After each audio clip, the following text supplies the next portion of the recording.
اعوذ باللہ من الشیطان الرجیم، بسم اللہ الرحمن الرحیم۔ السلام علیکم۔ شروع کرتے ہیں اللہ تعالیٰ کے ببرکت نام سے جو بڑا مہربان نہایت رحم کرنے والا ہے۔ کروڑہ درود نبی پاک حضرت محمد صلی اللہ علیہ وآلہ وسلم پر۔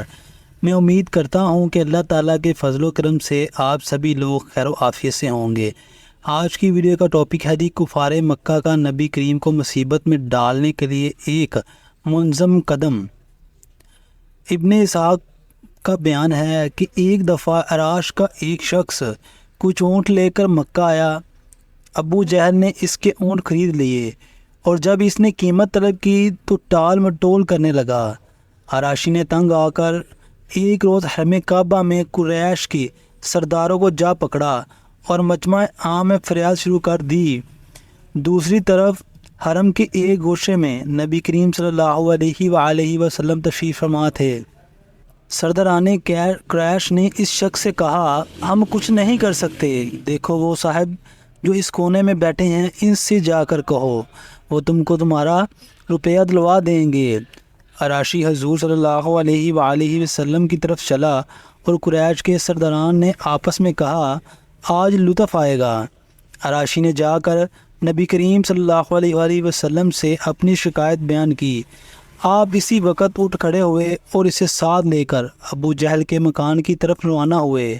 سرداروں نے پیچھے ایک آدمی لگا دیا کہ کچھ گزرے اس کی خبر لا کے دے۔ حضور سیدھے ابو جہل کے دروازے پر پہنچے اور کنڈی کھٹکھٹائی۔ جس نے پوچھا، کون؟ آپ صلی اللہ علیہ وسلم نے جواب دیا، محمد صلی اللہ علیہ وآلہ وسلم۔ وہ حیران ہو کر باہر نکل آیا۔ آپ صلی اللہ علیہ وآلہ وسلم نے اس سے کہا، اس شخص کا حق ادا کرے۔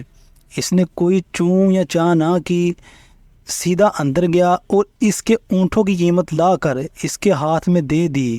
قریش کا مکبر یہ حال دیکھ کر حرم کی طرف دوڑا اور سرداروں کو سارا ماجرا بتایا اور کہنے لگا کہ واللہ آج وہ عجیب معاملہ دیکھتا ہے کہ جو کبھی نہیں دیکھا تھا۔